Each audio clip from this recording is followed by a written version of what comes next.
샬롬. 오늘도 귀한 날입니다. 하나님 안에서 주신 생명으로 승리하고 또 하나님 주신 생명으로 선한 영향력을 끼치는 우리가 되길 간절히 소망합니다. 하나님의 말씀을 받은 사람은 하나님의 마음으로 그것을 받아야 하고 또한 그것을 전해야 합니다. 하나님의 마음은 사랑입니다. 그 사랑을 우리는 기억하고 이사야 2의 그 강의를 계속해서 이어가기를 소망합니다. 6주차 강의를 하게 되었는데요. 우리가 함께 기쁜 마음으로 기도하고 시작하겠습니다. 하나님 아버지, 감사와 찬양을 드립니다. 하나님께서 오늘도 우리에게 주신 이 아름다운 기회를 선용하게 하여 주시옵소서. 또 하나님의 말씀에 대해 우리가 더 깊이 알아가며 약속하신 대로 이루어가시는 하나님의 놀라우신 신실하심과 그리고 우리를 향한 끝없는 그 사랑을, 그리고 그 사랑을 이루기 위해 스스로 고통당하시며 더 낮아지시는 놀라운 은혜를 누리게 하여 주시옵소서. 공부하는 모든 시간마다 성령의 감동으로 충만케 하실 하나님을 높여드리며 귀하신 예수 그리스도의 이름으로 간절히 기도합니다. 아멘. 오늘 6주차 강의가 계속되는데요. 오늘 이제 1단원의 마지막입니다. 우리 파워포인트 보시면 우리가 하나님이 구원을 이루어 가신다라는 주제로 1단원을 계속 보고 있는데요. 시온을 향한 하나님의 위로, 또 종을 부르시는 하나님의 구원 계획, 역사를 주관하시는 하나님, 여호와께서 부르시는 종의 사역, 그리고 오늘 5번째 시온의 구원과 고난받는 종까지. 그리고 저희가 혹시 다 잊어버렸을지 모르겠는데 이사야 개론을 했죠. 그래서 제가 6주차 강의를 하게 되었습니다.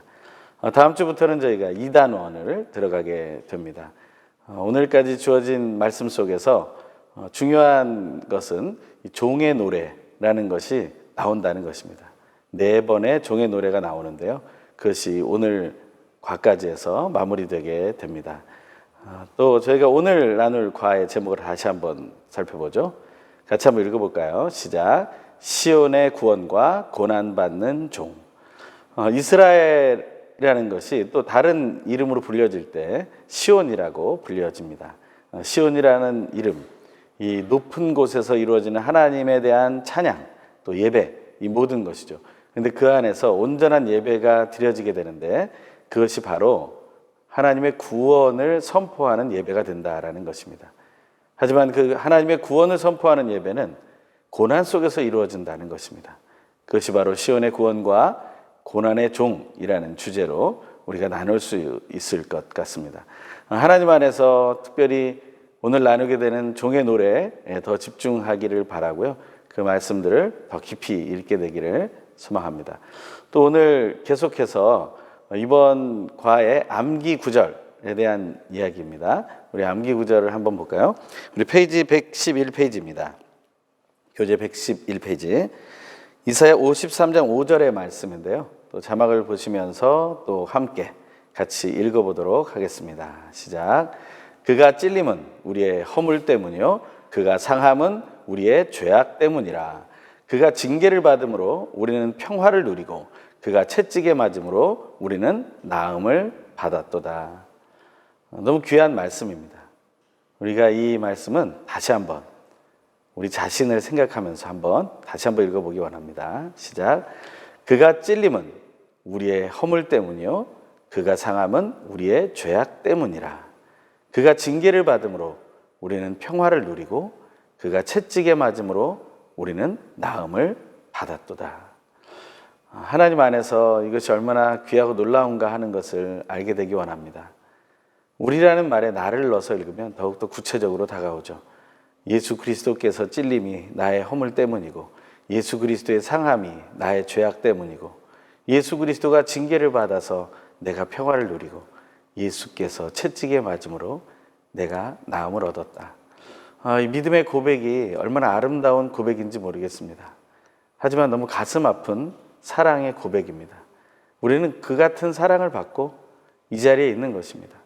우리의 인생은 예수 믿고 하나도 안 변한 것처럼 보일지 모르지만 예수를 믿은 순간부터 우리는 누군가 대신 나를 위해 죽어주었구나 라는 사실을 알게 되는 그 사랑의 대상을 배우게 되는 것이죠.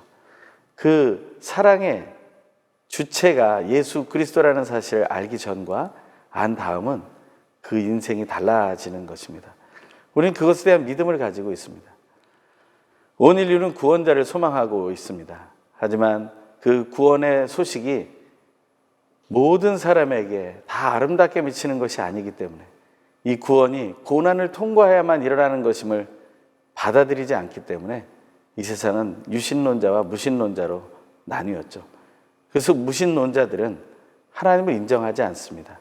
그들은 진화론을 따르고 그들은 자기들이 자기의 성 정체성을 결정할 수 있다고 생각합니다. 그것은 창조를 믿지 않기 때문이며 그 창조를 하신 분께서 구원하신다라는 그 사실을 믿지 못하기 때문입니다. 또한 창조하신 분이 구원하시는 것이 정말 어떤 방식으로 구원하시는지를 신뢰하지 못하기 때문에 그렇습니다.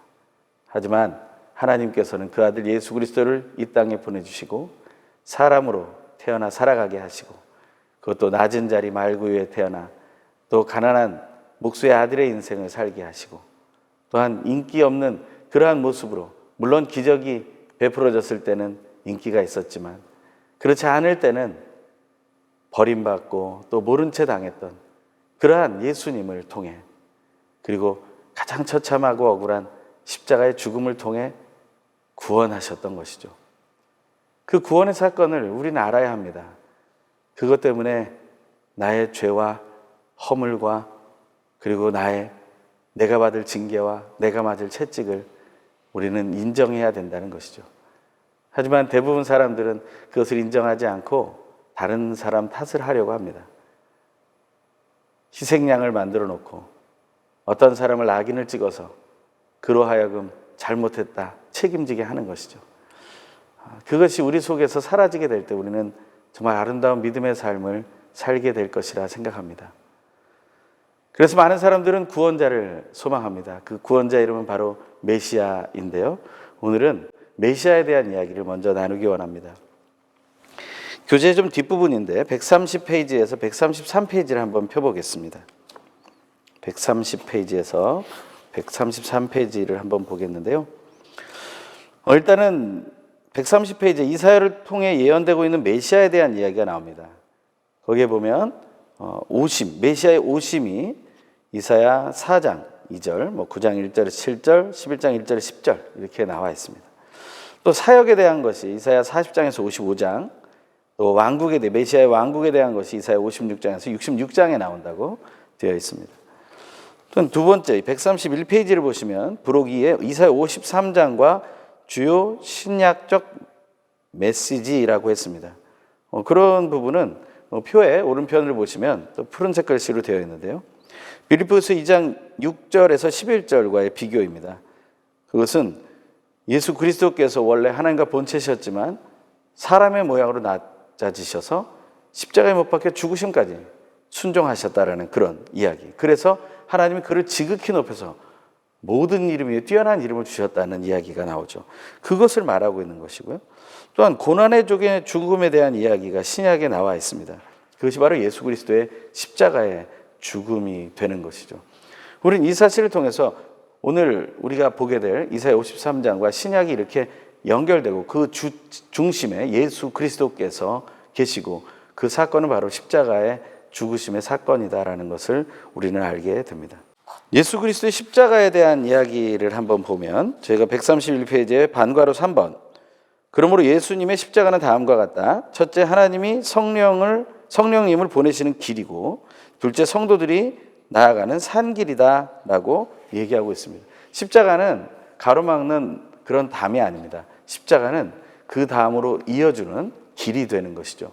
그것을 우리는 알게 되기 원합니다. 그래서 예수 그리스도께서 요한복음 14장 6절에서 내가 곧 길이요 라고 말씀하시면서 진리와 생명 되시기 때문에 아버지께로 올 자는 나를 통해서만 갈 수 있다라는 말씀을 주시는 것이죠. 부록 3에 보면 132, 133입니다.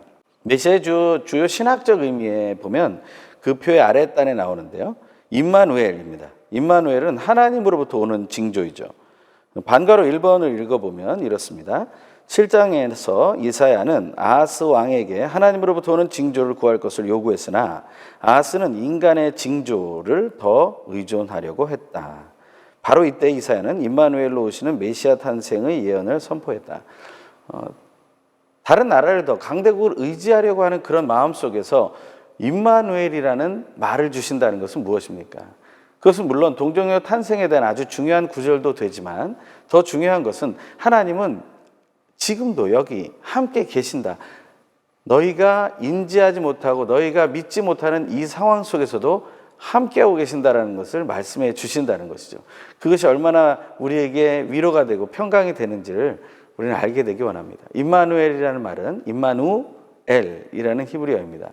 임마누라는 말은 우리와 함께라는 것이고요. 엘은 하나님의 이름입니다. 하나님께서 우리와 함께 계신다.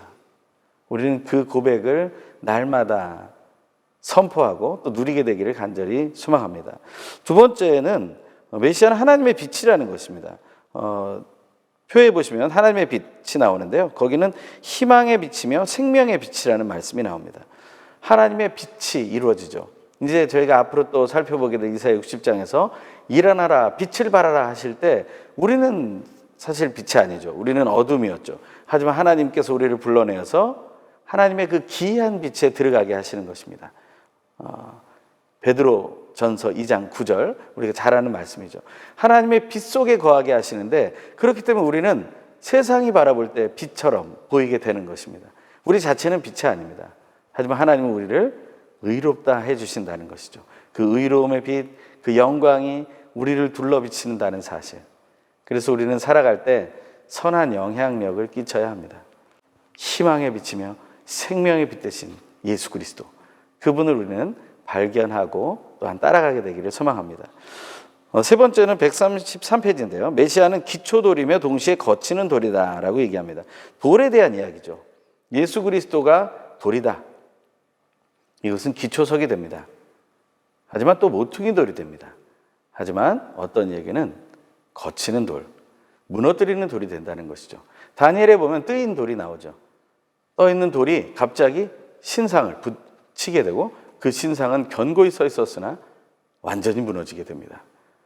예수 그리스도께 거치는 삶, 그것은 우리를 무너뜨릴 것입니다. 그것은 멸망당할 것입니다. 우리 속에 있는 죄와 악들은 예수 그리스도로 인해 다 멸망당하게 될 것입니다. 우리는 그 사실을 신뢰하는 것이죠. 하지만 하나님 앞에 먼저 죄인임을 자수하고 굴복하며 날마다 나의 죄성을 고백하고 회개하며 정결함으로 나아갈 때 하나님은 그 행위가 아니라 예수 그리스도의 이름을 의지하여서 예수의 흘리신 십자가의 그 피를 의지하여서 우리를 의롭다 여겨 주신다. 그래서 우리는 종교개혁자들이 말했던 것처럼 의롭게 된 죄인이 되는 것입니다. 우리는 그분이 바로 메시아라는 사실을 더 깊이 알게 되기를 간절히 소망합니다. 하나님 안에서 우리는 말씀 속에 새롭게 되는 은혜, 그것이 바로 이 예수 그리스도라는 놀라운 이름을 통해 이루어지는 것을 확신하게 되기를 간절히 소망합니다. 또 이어서 장별 주요 단어를 저희가 보겠는데요. 이번에는 3장입니다. 51, 52, 53장인데요. 51장에서 중요한 단어는 정의, 여호와를 찾는 이런 말들입니다. 이런 말들이 이제 중요하게 되는데요. 그것이 결국에는 하나님께서 공의를 이루기 위해서 뭇백성의 빛으로 인도하시고 우리를 돌아오게 하시며 해방하게 하실 것이다. 누가 하십니까? 여호와의 팔이 그것을 한다는 거죠. 그래서 이사야는 여호와의 팔이 다시 깨어나기를 소망하면서 깨어나십시오, 깨어나십시오 외치고 있습니다. 우리도 하나님 앞에 그렇게 부르짖기를 소망합니다. 하나님이여 일어나십시오. 하나님이여 깨어나십시오. 하나님이여 힘을 다해 무장하십시오. 그래서 우리를 구원해 주시옵소서. 52장에 보니까 깨어나거라 했습니다. 이것은 하나님이 이제는 우리를 향해서 이스라엘 백성을 향해서 깨어나라고 말씀하시는 거예요. 이런 얘기를 하시죠. 값없이 팔려갔으니 돈 없이 풀려날 것이다. 이 구절은 너무나 감사한 구절입니다. 우리는 사실은 아무런 값도 주지 못하고 하나님께 아무런 대가도 주지 않고 끌려간 거예요. 오히려 다 빼앗겼죠. 그러니 돈을 주지 않고도 너희들 데려올 수 있어 라고 주인 되신 하나님께서, 또 남편 되시는 하나님께서 말씀해 주고 계신다는 것이죠. 하나님의 말씀이 내 이름을 알게 될 것이라고 말씀하십니다. 하나님의 이름을 알아야 됩니다. 우리가 하나님의 이름을 선포할 수 있어야 됩니다. 하나님은 나의 하나님이십니다. 하나님 아버지와 예수 그리스도 성령 하나님에 대해서 우리는 날마다 선포할 수 있어야 됩니다. 좋은 소식을 전하는 파수꾼의 역할을 감당하는 것이죠. 우리는 파수꾼의 역할을 감당하는 것입니다. 그것은 바로 워치맨이라고 하죠. 늘 바라보는 사람입니다. 바라보면서 지켜가는 사람들. 그러면서 이런 얘기를 하시죠. 떠나라. 거기서 나오라. 깨끗이 하라. 그럴 때 하나님의 종은 잘 될 것이라고 말씀하십니다. 53장입니다. 우리가 종의 노래라고 알려져 있는 말씀이 52장과 53장에 걸쳐 있는데요. 특별히 53장에는 예수 그리스도의 모습이 나옵니다. 볼품이 없었다. 멸시, 버림, 고통, 무시, 언제나 병을, 또한 짊어진 병, 짊어진 아픔, 고난, 이러한 것들이, 그리고 또 거기에 대한 문제가 나옵니다. 매, 학대, 괴롭힘, 도살장, 강제로, 재판, 처형, 묻어버렸다. 하지만 이것은 처참한 죽음이 아니라 속건 제물이 되셨다는 것이죠. 죄악된 것을 인정하고 고백하는 시간이 있었다라는 것입니다. 우리는 이 51장에서 53장의 말씀을 통해서, 이 주요 단어들을 통해서 또 하나님께서 어떤 말씀을 주실지를 한번 먼저 가늠해 볼 수 있습니다. 주요 주제 5가지입니다. 오늘 나눌 5가지 한번 또 살펴볼까요? 이사야 51장의 중심 주제는 잘 들으라 시온, 백성 시온이라는 말과 여호와의 팔이여라는 것입니다. 들어야 합니다. 귀를 기울여야 합니다. 이것을 우리가 살펴볼 것이고요. 여호와의 팔은 우리를 구원하실 전능하신 하나님의 능력입니다. 그것이 우리에게 임하기를 소망하는 것이죠. 우리는 부르짖어야 할 것입니다. 이사야 52장 1절에 12절의 중심 주제는 예루살렘에 임한 구원 소식에 대한 이야기를 나눌 것이고, 또한 이사야 52장 13절에서 53장, 이것은 바로 종의 노래 4번째, 종의 노래가 1, 2, 3, 4 나오잖아요. 그 종의 노래의 마지막 부분을 담고 있습니다. 그 2가지 주제, 첫 번째는 버림받은 하나님의 종에 대한 얘기입니다. 고통이죠. 우리는 열심히 살아가고 싶습니다. 하지만 어느 순간 버림받고 있다는 사실을 알게 됩니다. 아내에게 충성을 다합니다. 남편에게 충성을 다합니다. 자녀에게 충성을 다합니다. 부모에게 최선을 다합니다. 하지만 우리는 언젠가 버림받는다는 느낌. 친구에게, 동역자에게 최선을 다합니다. 하지만 버림받는 듯한 느낌. 그러한 상황들이 다가오죠. 하지만 그것은 예수님의 길을 따라가는 것입니다. 물론 우리가 잘못해서 그런 버림을 받았다면 어쩔 수 없죠. 하지만 우리가 그렇지 않았다고 생각하는데 그런 느낌을 받을 때는 억울하겠죠. 하지만 그때는 예수님을 생각하는 겁니다. 찬송가에 이런 찬송이 있습니다. 겟세마네 동산에 서신 주를 생각할 때, 그 겟세마네 동산에 계신 예수를 생각할 때, 빌라도의 뜰에 선 예수를 생각할 때, 십자가에 못 박히던 그 예수를 생각할 때, 우리의 수치와 아픔과 고통과 두려움과 이 억울함들은 넘어갈 수 있는 것이죠. 4번째는 여호와께서 원하신 일입니다. 이것은 하나님이 막으셔야 될 일 같은데 그렇지가 않아요. 하나님이 원하셨다고 말하고 있는 것이 너무나 놀랍습니다. 어떻게 보면 그것이 우리에게는 또한 아픔이 되고 고통이 되고 하나님을 가깝게 하기 어려운, 참 어려운 분이다라는 생각을 하게 되는 것이죠. 이제 또 5가지 주제를 하나씩 저희가 보기 원합니다. 잘 들으라 백성 시온이라는 주제예요. 거기 나와 있는 9절, 이사야 51장 1절, 4절, 7절에 나오는 말씀 읽어볼까요? 시작. 내 말을 잘 들으라. 내게 주목하라. 내게 귀를 기울이라. 내 말을 들으라. 귀를 사용해야죠. 또한 주목이라는 것은 또 눈을 또 사용해야 합니다. 듣고 보는 것을 통해서 하나님께 집중하라는 것이죠. 더욱더 온전히 하나님을 향해 나아가는 것입니다. 꼭 신명기의 말씀을 다시 듣는 것 같습니다. 쉐마 이스라엘, 들으라 이스라엘. 하나님의 말씀을 들어야 됩니다. 우리의 귀를 열어서, 우리의 귀를 닫으면 우리는 시편 기자가 고백한 것처럼 귀머거리 독사 같은 인생으로 살게 될 것입니다. 독사도 악한 존재인데 귀가 먹었으니 얼마나 아무것도 듣지 않는 너무나 안타까운 존재가 되는 것이 아니겠습니까? 내 생각만 하고 내 판단만 하는 것이죠. 교재 118페이지, 119페이지를 한번 펴서 보겠습니다. 118페이지, 119페이지를 펴보시면 하나님의 백성 시온이 해야 할 일에 대한 이야기가 먼저 나옵니다. 한번 자료를 보면서 읽어보죠. 시작. 하나님의 구원을 소망하며 회개와 의의 정결을 이루는 것이다. 또 여호와를 찾으며 정의를 알고 그 가르침을 마음에 두는 것이다 말하고 있습니다. 그것에 대해서 오늘 9절에서는 그것을 얘기하고 있죠.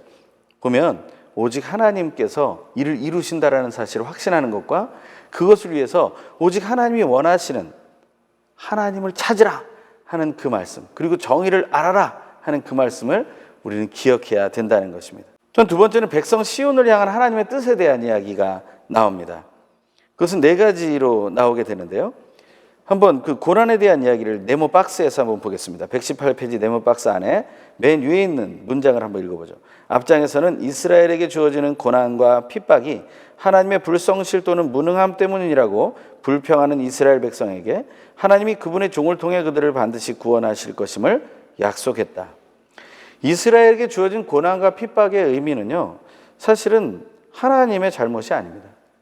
또한 종의 노래를 부르는 그 고난받는 종의 이야기가 아니에요. 그가 잘못해서 이런 고난을 받는 것이 아닙니다. 그것은 바로 이스라엘의 잘못인 것이죠. 그것을 인정해야 된다는 것입니다. 우리는 우리가 죄인임을 인정해야 합니다. 처음 시작할 때만 자수하고 세례를 받아서 안 됩니다. 우리는 늘 죄인임을 인정해야 합니다. 존 뉴턴은 자기 인생 속에 불후의 명작 같은 찬양시를 남기죠. 그것이 우리에게도, 오늘 부르는 우리에게도 또한 은혜가 되지 않습니까? 나 같은 죄인 살리신, 나 같은 죄인 살리신. 그것은 어제나 오늘이나 내일이나 예수 그리스도께서 다시 오셔서 우리를 온전한 의로움으로 그 빛으로 변화시켜 주시기 전까지는 우리는 이 찬송을 고백하게 됩니다. 나 같은 죄인 살리신. 그것은 정말 말 그대로 Amazing Grace, 놀라운 은혜인 것입니다. 이스라엘에게 주어진 고난과 핍박의 의미는 돌아서라는 것입니다. 두 번째는 구원의 길은 오직 하나님만 의지하는 것이에요.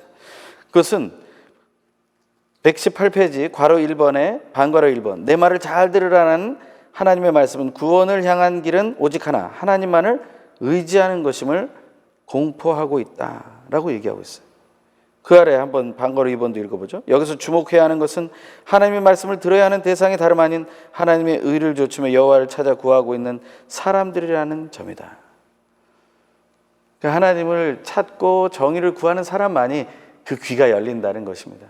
내 의를 찾고 나의 올바름을 증명해 보려고 애를 쓴다면 우리는 우리의 귀가 닫혀진다는 거예요.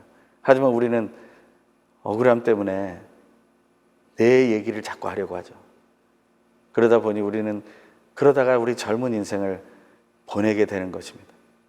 이제 나이가 들면 들수록 그것이 무익하구나라는 사실을 알게 되죠. 세 번째는 무엇입니까? 하나님의 의, 체데크라는 히브리어인데요. 하나님의 의를 통한 만민의 심판과 구원을 얘기하고 있습니다.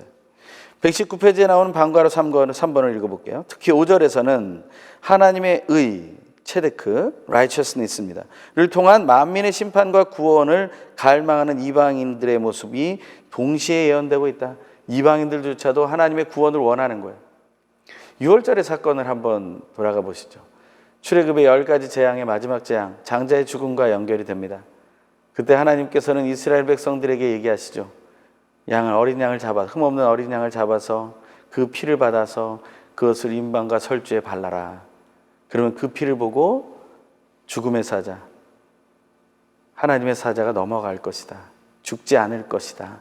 어린 양이 대신 죽임을 당했기 때문에 죽지 않을 것이다. 그런데 누군가 만약 어린 양은 잡아서 시키는 대로 했지만 임방과 설주에 바르지 않았다면, 그 피를 바르지 않았다면 어떻게 됐겠어요? 이스라엘 백성이라도 장자가 죽었을 것입니다. 하지만 이방인이었다고 할지라도 이집트 사람이나 아니면 그 이집트의 그 주변에 살던 다른 나라의 사람들이었다 할지라도 그 말을 소문으로 듣고 어린 양을 잡아서 임방과 설주에 발랐다면 어떻게 됐겠어요? 죽음의 사자는 넘어갔겠죠. 하나님의 구원은 모든 인류에게, 아담과 하와로부터 시작된 모든 인류에게 주어진 것입니다.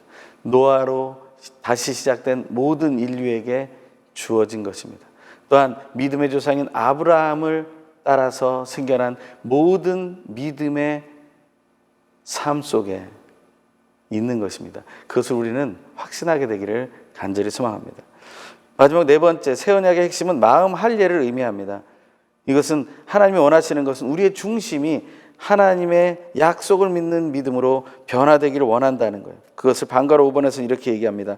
정의를 아는 사람들아 라는 말은 마음 안에 하나님의 율법이 있을 때 하나님의 의를 알 수 있음을 보여주므로 하나님의 말씀의 중요성을 강조하고 있다. 계속해서 봅니다. 마음에 내 율법이 있는 백성이란 궁극적으로 마음 할례를 의미한다. 특히 주목하는 점은 새 언약의 핵심이 바로 마음 할례라는 사실이다. 우리 중심으로부터 육체적인 할례만이 아니라 우리의 마음까지 할례받는 놀라운 은혜 있게 되길 소망합니다. 우리 잠시 후에 다시 또 만나겠습니다.